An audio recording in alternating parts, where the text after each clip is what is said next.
ತುಲಾ ರಾಶಿ ವೀಕ್ಷಕರಿಗೆಲ್ಲ ಸ್ವಾಗತ. 2026 ಸೆಪ್ಟೆಂಬರ್ ತಿಂಗಳಿನ ತುಲಾ ರಾಶಿಯವರ ಮಾಸ ಫಲಿತಾಂಶಗಳು ಹೇಗಿದೆ ಅಂತ ನೋಡ್ತಾ ಹೋಗೋಣ. ಮೊದಲಿಗೆ ಈ ತಿಂಗಳಿನಲ್ಲಿ ಗ್ರಹ ಸಂಚಾರ ಅಥವಾ ಗ್ರಹ ಸ್ಥಿತಿ ಈ ಥರ ಇದೆ.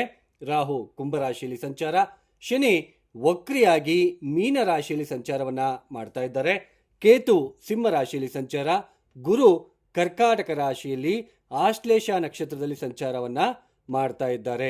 ಇನ್ನು ಕುಜ ಈ ಒಂದು ಸೆಪ್ಟೆಂಬರ್ 18ನೇ ತಾರೀಕಿನ ತನಕ ಮಾತ್ರ ಮಿಥುನ ರಾಶಿಯಲ್ಲಿ ಸಂಚಾರ, ನಂತರ ಅವರು ಕೂಡ ಕರ್ಕಾಟಕ ರಾಶಿಗೆ ಪ್ರವೇಶವನ್ನು ಮಾಡ್ತಾ ಇದ್ದಾರೆ.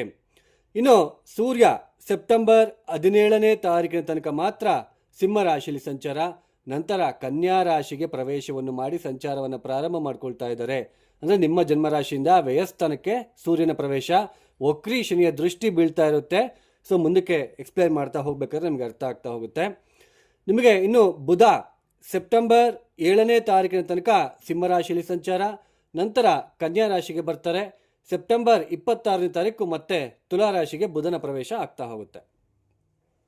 ಈ ಎಲ್ಲ ಒಂದು ಗ್ರಹ ಸ್ಥಿತಿ ಗ್ರಹ ಸಂಚಾರ ರೀತ್ಯ ಈ ತುಲಾ ರಾಶಿಯವರಿಗೆ ಈ ಸೆಪ್ಟೆಂಬರ್ ತಿಂಗಳಿನಲ್ಲಿ ಯಾವ ಗ್ರಹಗಳ ಅನುಕೂಲತೆ ಇದೆ ಅಂತ ನೋಡೋದೇ ಆದರೆ ಶುಕ್ರ ಬುಧನ ಅನುಕೂಲತೆ ಇದೆ. ಸೂರ್ಯ ಅರ್ಧ ಶುಭ, ಅಂದರೆ ಸೆಪ್ಟೆಂಬರ್ 17ನೇ ತಾರೀಕಿನ ತನಕ ಮಾತ್ರ ಶುಭದಾಯಕನಾಗಿರ್ತಾರೆ. ಅದಾದ ನಂತರ ಸೂರ್ಯನ ಬಲ ಹೊರಟೋಗ್ಬಿಡುತ್ತೆ, ಕೇತು ಬಲ ಸ್ವಲ್ಪ ಇರುತ್ತೆ. ಅಂದರೆ ಒಟ್ಟಾರೆಯಾಗಿ ಪಾಸಿಟಿವ್, ತುಂಬ ಪಾಸಿಟಿವ್ ಚೇಂಜಸ್ ಕೊಡ್ತಾ ಇರ್ತಕ್ಕಂಥದ್ದು ಓನ್ಲಿ ಶುಕ್ರ ಮತ್ತು ಬುಧ. ನೋಡಿ, ನಾನೀಗಾಗಲೇ ಸಾಕಷ್ಟು ವಿಡಿಯೋದಲ್ಲಿ ನಾನು ನಿಮಗೆ ತಿಳಿಸ್ತಾ ಬರ್ತಾ ಇದ್ದೇನೆ, ಮತ್ತೊಮ್ಮೆ ಹೇಳ್ತಾ ಇದ್ದೇನೆ. ಹೊಸಬರು ಯಾರಾದರೂ ನನ್ನ ಚಾನಲ್ ನೋಡ್ತಾ ಇರ್ತಕ್ಕಂಥವ್ರಿಗೆ ಅರ್ಥ ಆಗಲಿ ಅನ್ನೋ ಉದ್ದೇಶಕ್ಕೋಸ್ಕರ ಎಲ್ಲರೂ ಕೂಡ ರಾಶಿ ಫಲಿತಾಂಶ ಅಂತ ಹೇಳಿಬಿಟ್ಟು ರಾಶಿ ಫಲಿತಾಂಶದ ಮೇಲೇನೆ ಅವಲಂಬಿತರಾಗ್ತಾ ಇದ್ದೀರಾ. ರಾಶಿ ಅಂದರೆ ಏನು ನೋಡಿ, ನಾವು ಹುಟ್ಟಿದ ದಿನದಂದು ಚಂದ್ರ ಈ 12 ರಾಶಿ ಚಕ್ರದಲ್ಲಿ ಎಲ್ಲಿ ಸಂಚಾರ ಮಾಡ್ತಾ ಇದ್ರೋ ಆ ದಿನದಂದು ಅದು ನಮಗೆ ಜನ್ಮ ರಾಶಿ ಆಗುತ್ತೆ. ಅಂದರೆ ಚಂದ್ರ ಇಲ್ಲಿರ್ಬೇಕಾದ್ರೆ ನೀವು ಹುಟ್ಟಿರ್ತೀರ, ಸೊ ಇದು ನಿಮಗೆ ಜನ್ಮ ರಾಶಿ. ಚಂದ್ರ ಆ ದಿನದಂದು ಯಾವ ನಕ್ಷತ್ರದಲ್ಲಿ ಸಂಚಾರವನ್ನು ಮಾಡ್ತಾ ಇದ್ರೋ ಅದು ನಮಗೆ ಜನ್ಮ ನಕ್ಷತ್ರ ಆಗುತ್ತೆ. ಚಂದ್ರ ಮನಸ್ಸುಕಾರಕ ಚಂದ್ರನಿರುವ ಸ್ಥಾನದಿಂದ ಗ್ರಹಗಳ ಸ್ಥಿತಿಗತಿಗಳು ಗೋಚಾರದಲ್ಲಿ ಬದಲಾವಣೆ ಆದಂತೆಲ್ಲ ನಮ್ಮ ಮನಸ್ಸಿನ ಮೇಲೆ ಪ್ರಭಾವ ಬೀರುತ್ತಾ ಹೋಗುತ್ತೆ. ಮನಸ್ಸಿನಲ್ಲಿ ಕೆಲವೊಂದು ದಿನ ದುಃಖ ಅಥವಾ ಕೆಲವೊಂದು ಸಲ ಸಂತೋಷ, ಸ್ವಲ್ಪ ಮನಸ್ಸಿಗೆ ಸಂತೋಷ ಅಂತ ಅನಿಸ್ತಾ ಇರುತ್ತೆ. ಕೆಲವೊಂದು ಸಲ ಹಣ ಚೆನ್ನಾಗಿ ಬರ್ತಾ ಇರಬೇಕಾದ್ರೆ ನನ್ನ ಮನಸ್ಸಿಗೆ ಸ್ವಲ್ಪ ಸಂತೋಷ ಅಂತ ಅನಿಸ್ತಾ ಇರುತ್ತೆ. ಸೊ ಈ ತರಹದ ಒಂದು ಮನಸ್ಸಿನ ಮೇಲೆ ಆಗ್ತಕ್ಕಂತಹ ಬದಲಾವಣೆಗಳು ಮಾತ್ರ. ನಾವೇನು ಮನಸ್ಸಿನಲ್ಲಿ ಅಂದ್ಕೊಳ್ತೀವಿ, ಗಾಬರಿ ಪಡ್ತೀವಿ, ಏನೋ ಒಂದು ಅಪಘಾತ ನೋಡಿದ ತಕ್ಷಣ ಗಾಬರಿ ಆಗುತ್ತೆ. ಅಂದರೆ ಮನಸ್ಸಿನ ಮೇಲೆ ಉಂಟಾಗ್ತಕ್ಕಂತಹ ಬದಲಾವಣೆಗಳು ಮಾತ್ರ. ಅದು ದಿನನಿತ್ಯದ ಜೀವನದಲ್ಲಿ ನಮಗೆ ಕೆಲಸ ಹೋಗುತ್ತಾ, ಕಳ್ಕೊಳ್ತೀವ, ಹಣ ನಷ್ಟನ, ಅಥವಾ ವ್ಯಾಪಾರದಲ್ಲಿ ನಷ್ಟನ, ಅಥವಾ ಗಂಡ ಹೆಂಡತಿರ ಮಧ್ಯೆ ಭಿನ್ನಾಭಿಪ್ರಾಯನ, ಇದೆಲ್ಲನೂ ಕೂಡ ನಮ್ಮ ಜನ್ಮ ಜಾತಕದಲ್ಲಿ ದಶಾಭುಕ್ತಿಗಳು ಗೊತ್ತಾಗ್ತಾ ಹೋಗುತ್ತೆ. ಘಟನೆಗಳು ಏನು ನಡೆಯುತ್ತಲ್ಲ ನಮ್ಮ ಜೀವನದಲ್ಲಿ, ಆ ಘಟನೆಗಳು ನಮ್ಮ ಜಾತಕದ ಮುಖಾಂತರ ಗೊತ್ತಾಗ್ತಾ ಹೋಗುತ್ತೆ. ಕೇವಲ ಮನಸ್ಸಿನ ಮೇಲೆ ಉಂಟಾಗ್ತಕ್ಕಂತಹ ಬದಲಾವಣೆಗಳು, ಒಂದು ಪರಿಣಾಮಗಳು ಮಾತ್ರ ಈ ರಾಶಿ ಫಲಿತಾಂಶ, ಗೋಚಾರದಲ್ಲಿರ್ತಕ್ಕಂತಹ ರಾಶಿ ಫಲಿತಾಂಶ. ಈ ತುಲಾ ರಾಶಿ ಅಂದರೆ ಒಂದೊಂದು ರಾಶಿಯಲ್ಲಿ ಲಕ್ಷಾನುಗಟ್ಟಲೆ ಹುಟ್ಟಿರ್ತಾರೆ, ಎಲ್ಲರಿಗೂ ಕೂಡ ಒಂದೇ ತರಹದ ಫಲಿತಾಂಶಗಳು ಇರುವುದಿಲ್ಲ. ಈ ರಾಶಿಯವರಿಗೆ ಹಿಂಗಾಗ್ಬಿಡುತ್ತೆ, ಈ ರಾಶಿಯವರಿಗೆ ಗಜಕೇಸರಿ ಯೋಗ, ಈ ರಾಶಿಯವರಿಗೆ ಬುಧಾದಿತ್ಯ ಯೋಗ, ಈ ರಾಶಿಯವರು ಈ ತಿಂಗಳಿನಲ್ಲಿ ಅಥವಾ ಈ ವರ್ಷದಲ್ಲಿ ಕೋಟಿಗಳಲ್ಲಿ ಸಂಪಾದಿಸ್ತಾರೆ. ಈ ಥರ ಎಲ್ಲ ಗೋಚಾರದಲ್ಲಿ ಹೇಳೋದಕ್ಕೆ ಬರುವುದಿಲ್ಲ. ಇದನ್ನು ಅರ್ಥ ಮಾಡ್ಕೋಬೇಕು. ಸೊ ರಾಶಿ ಫಲಿತಾಂಶ ಅಂತಕ್ಕಂಥದ್ದು ಕೇವಲ ಮನಸ್ಸಿನಲ್ಲಿ ಉಂಟಾಗ್ತಕ್ಕಂತಹ ಬದಲಾವಣೆಗಳು, ಪರಿಣಾಮಗಳು. ಮನಸ್ಸಿನಲ್ಲಿ ಏನೋ ಒಂದು ತೊಂದರೆಗಳನ್ನು ಅನುಭವಿಸ್ಬೇಕಾಗುತ್ತೆ. ಅಯ್ಯೋ ನನಗೆ ಉದ್ಯೋಗ ಹೋಗ್ಬಿಡುತ್ತೇನೋ, ಕೆಲಸ ಕಳ್ಕೊಂಡ್ಬಿಡ್ತೀನೇನೋ, ಅಯ್ಯೋ ನನಗೇನಾದ್ರು ಆಗ್ಬಿಡುತ್ತೇನೋ, ಈ ಥರ ಗೋಚಾರದಲ್ಲಿ ಕೆಲವೊಂದು ಗ್ರಹ ಸ್ಥಿತಿಗಳು ಬಂದಾಗ ಆ ಥರ ಅನ್ನಿಸ್ತಾ ಇರುತ್ತೆ ಮನಸ್ಸಿನಲ್ಲಿ.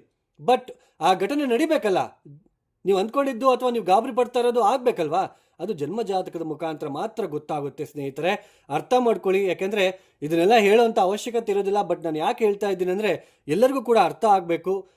ಸುಮ್ಮನೆ ಬ್ಲೈಂಡ್ ಆಗಿ ಕುರುಡು ಮೆಥಡಲ್ಲಿ ಹೋಗೋದು ತಪ್ಪಿಸ್ಬೇಕು ಅಂತ ಹೇಳ್ಬಿಟ್ಟು ನಾನು ಇದನ್ನೆಲ್ಲ ಎಕ್ಸ್ಪ್ಲೈನ್ ಮಾಡ್ತಾ ಇದ್ದೇನೆ. ಅರ್ಥ ಮಾಡ್ಕೊಳ್ಳಿ.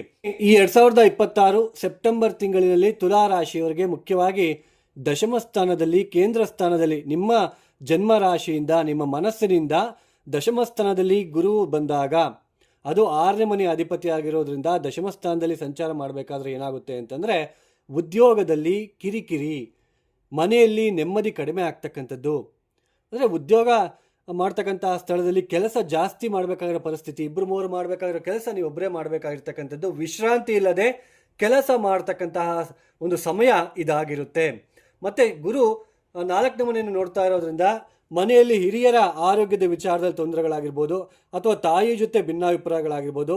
ಒಟ್ಟು ಮನಃಶಾಂತಿ ಅಂದರೆ ಚಂದ್ರ ಮನಸ್ಸು ಕಾರಕ ಚಂದ್ರನಿಂದ ಈ ಥರ ಗ್ರಹ ಸ್ಥಿತಿ ಇದ್ದಾಗ ಮನಸ್ಸಿಗೆ ಏನೋ ಒಂದು ತೊಂದರೆಗಳು, ಮನಸ್ಸಿನಲ್ಲಿ ಚಡಪಡಿಸ್ತಕ್ಕಂಥದ್ದು ಅಥವಾ ಭಯ ದುಃಖ ಆಗ್ತಕ್ಕಂಥದ್ದು, ಈ ತರಹದ ಸನ್ನಿವೇಶಗಳು. ಸುಮ್ಮನೆ ಕೆಲಸ ಮಾಡೋ ಜಾಗದಲ್ಲಿ ನೀವು ಎಷ್ಟು ಜನ ಕೆಲಸ ಮಾಡಿದ್ರೂ ನಿಮ್ಮ ಮೇಲೆ ಏನೋ ಒಂದು ಗೂಬೆ ಕೂರಿಸ್ತಕ್ಕಂಥದ್ದು, ಇದರಿಂದ ನಿಮ್ಮ ಮನಸ್ಸಿನ ಮೇಲೆ ತೀವ್ರ ಪ್ರಭಾವ ಬೀರ್ತಾ ಇರ್ತಕ್ಕಂಥದ್ದು ನೀವು ನೋಡ್ತಾ ಇರ್ತೀರಾ ಈ ಸಮಯದಲ್ಲಿ. ದಶಮ ಸ್ಥಾನದಲ್ಲಿ ಗುರು ಅಷ್ಟೊಂದು ಒಳ್ಳೆಯದಲ್ಲ, ಗುರುಬಲ ಇರುವುದಿಲ್ಲ. ಇನ್ನು ಕುಜ ನವಮ ಸ್ಥಾನದಲ್ಲಿ ಸೆಪ್ಟೆಂಬರ್ 17ನೇ ತಾರೀಕಿನ ತನಕ ಕುಜ ನವಮ ಸ್ಥಾನದಲ್ಲಿ ಸಂಚಾರ ಮಾಡ್ತಾ ಇರ್ತಕ್ಕಂಥದ್ದು.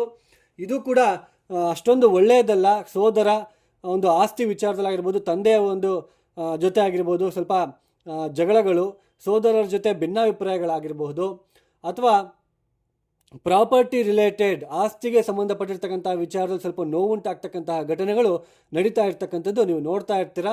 ಹಣಕಾಸಿನ ವಿಚಾರದಲ್ಲಿ ದೊಡ್ಡ ಮಟ್ಟಕ್ಕೆ ಬದಲಾವಣೆ ತಂದು ಕೊಡೋದಿಲ್ಲ. ಕುಜ ನವಮ ಸ್ಥಾನದಲ್ಲಿ ಲಕ್ಷ್ಮೀ ಮನೆಯಲ್ಲಿ ಇರ್ತಕ್ಕಂಥದ್ದು ಅಷ್ಟೊಂದು ಒಳ್ಳೆಯದಲ್ಲ. ಬಟ್ ನವಮಾಧಿಪತಿ ತಿಂಗಳು ಬುಧ ಸೆಪ್ಟೆಂಬರ್ 1ನೇ ತಾರೀಕಿನಿಂದ ಸೆಪ್ಟೆಂಬರ್ 7ನೇ ತಾರೀಕಿನ ತನಕ ಲಾಭ ಸ್ಥಾನದಲ್ಲಿ ಇರೋದ್ರಿಂದ ಸ್ವಲ್ಪ, ಮತ್ತು ಶುಕ್ರ ಜನ್ಮರಾಶಿಯಲ್ಲಿ ಇರೋದ್ರಿಂದ ಸ್ವಲ್ಪ ಹಣ ಬರ್ತಾ ಇರುತ್ತೆ. ಓಕೆ, ಸಮವಾಟ್ ನಿಮಗೆ ನೀವು ಅಂದ್ಕೊಂಡಿದ್ದು ಹಣ ಬರ್ತಾ ಇರುತ್ತೆ, ಖರ್ಚು ಕೂಡ ಅದೇ ಥರನೇ ಆಗ್ತಾ ಇರುತ್ತೆ. ಇನ್ನು ಕುಜ ಸೆಪ್ಟೆಂಬರ್ 17ನೇ ತಾರೀಕಿನ ನಂತರ ದಶಮ ಸ್ಥಾನಕ್ಕೆ ಬಂದು ಅಷ್ಟಮ ದೃಷ್ಟಿಯಿಂದ ಪಂಚಮ ಸ್ಥಾನವನ್ನು ನೋಡ್ತಾ ಇರ್ತಾರೆ. ನಿಮ್ಮ ಜನ್ಮರಾಶಿ ಮನಸ್ಸು ಕಾರಕ ಚಂದ್ರನಿಂದ 1, 2, 3, 4, 5 ಕುಜ ಇಲ್ಲಿ ಬಂದಾಗ 1, 2, 3, 4, 5, 6, 7, 8 ಅಂದರೆ ಅಷ್ಟಮ ದೃಷ್ಟಿಯಿಂದ ರಾಹುವನ್ನು ನೋಡ್ತಾನೆ. ಚತುರ್ಥ ದೃಷ್ಟಿಯಿಂದ ನಿಮ್ಮ ಜನ್ಮರಾಶಿಯನ್ನು ನೋಡ್ತಾ ಇರ್ತಕ್ಕಂಥದ್ದು. ನೋಡಿ, ಇದು ಶುಕ್ರ ಜನ್ಮರಾಶಿಯಲ್ಲಿ ಸಂಚಾರ ಮಾಡ್ತಾ ಇರೋದು ತುಂಬ ಒಳ್ಳೆಯದೇ. ಆದರೆ ಇಲ್ಲಿ ಕುಜನ ದೃಷ್ಟಿ ಬೀಳ್ತಾ ಇರೋದ್ರಿಂದ ನೋಡಿ, ಇಲ್ಲದೆ ಇರೋ ರಾಂಗ್ ರೂಟಲ್ಲಿ ಹೋಗ್ತಕ್ಕಂತಹ ಸಾಧ್ಯತೆ, ಪ್ರೀತಿ ಪ್ರೇಮ ಏನೇನೋ ಯೋಚನೆಗಳು ಬಂದು ರಾಂಗ್ ರೂಟಲ್ಲಿ ಹೋಗ್ತಕ್ಕಂತಹ ಸಾಧ್ಯತೆ ಇರುತ್ತೆ. ಸ್ವಲ್ಪ ಎಚ್ಚರಿಕೆಯಿಂದ ಇರಬೇಕು. ಇದರಿಂದ ಮನಸ್ಸಿನ ಮೇಲೆ, ಮನೆಯಲ್ಲಿ ಜಗಳಗಳು, ಅನಾವಶ್ಯಕ ಜಗಳಗಳನ್ನು ನೀವು ತಂದುಕೊಳ್ತಕ್ಕಂತಹ ಸಾಧ್ಯತೆ ಇರೋದ್ರಿಂದ ಸ್ವಲ್ಪ ಯೋಚನೆ ಮಾಡಿ ಮುಂದುವರಿರಿ. ಇಲ್ಲ ಅಂದರೆ ತೊಂದರೆಗಳನ್ನು ಅನುಭವಿಸ್ತೀರಾ. ಬೇಗ ಈಸಿಯಾಗಿ ನಂಬಿಡ್ತೀರಾ. ರಾಹು ಪಂಚಮ ಸ್ಥಾನದಲ್ಲಿ ಇರ್ತಕ್ಕಂಥದ್ದು, ಆ ಕುಜನ ದೃಷ್ಟಿ ಬೀಳ್ತಾ ಇರುತ್ತೆ. ಇದರಿಂದ ನೀವು ಅಂದ್ಕೊಂಡಿದ್ದಂಗೆ ನಡೆಯೋದಿಲ್ಲ. ಇದನ್ನು ಅರ್ಥ ಮಾಡ್ಕೋಬೇಕು. ನಿಮ್ಮ ಮನಸ್ಸಿನಲ್ಲಿ ಏನು ಬರ್ತಾ ಇದೆ, ನಾನು ಒಬ್ಬರನ್ನ ಇಷ್ಟಪಡ್ತಾ ಇದ್ದೀನಿ, ಅಲ್ಲಿ ಏನಾದರೂ ನೀವು ಆ ವಿಚಾರದಲ್ಲಿ ಸ್ವಲ್ಪ ಎಡವಿ ಬೀಳ್ತಕ್ಕಂಥದ್ದು, ಅಥವಾ ನಷ್ಟ ಅಥವಾ ಮೋಸದ ಸಾಧ್ಯತೆಗಳು ಹೆಚ್ಚಾಗಿ ಕಂಡು ಬರ್ತಾ ಇರುತ್ತೆ. ಇದನ್ನು ಅರ್ಥ ಮಾಡ್ಕೋಬೇಕಾಗುತ್ತೆ. ನೀವೆಲ್ಲ ಬ್ಲೈಂಡಾಗಿ ನಂಬಿ ನೀವು ಅದನ್ನು ನಾವು ಕರ್ಮ ಅಂತೀವಿ, ನಂಬಿಡೋದು, ಅಲ್ಲಿ ಮೋಸ ಅನುಭವಿಸ್ತಕ್ಕಂಥದ್ದು. ಆಮೇಲೆ ಈ ಸಮಯದಲ್ಲಿ ಸ್ವಲ್ಪ ಭಯದ ವಾತಾವರಣವನ್ನು ಕೂಡ ಹೆಚ್ಚಾಗಿ ಕಂಡು ಬರ್ತಾ ಇರುತ್ತೆ. ಕೋಪ, ಒಂದು ಭಯ, ಏನೇನೋ ಯೋಚನೆಗಳು, ಈ ತರಹದ ಸನ್ನಿವೇಶಗಳು ಬರ್ತಾ ಇರೋದ್ರಿಂದ ತುಲಾರಾಶಿಯರು ಜಾಗೃತಿಯಾಗಿರಬೇಕು. ಆಮೇಲೆ ಸೂರ್ಯನು ಕೂಡ 12ನೇ ಮನೆಗೆ ಬರ್ತಾರೆ ಸೆಪ್ಟೆಂಬರ್ 17ನೇ ತಾರೀಕಿನ ನಂತರ. ವಕ್ರೀ ಶನಿಯ ನೇರ ದೃಷ್ಟಿ ಸೂರ್ಯನ ಮೇಲೆ ಬೀಳ್ತಾ ಇರುತ್ತೆ. ನೋಡಿ, ಸ್ನೇಹಿತರಿಂದ ನಷ್ಟ, ಮೋಸ ಹೋಗ್ತಕ್ಕಂಥದ್ದು.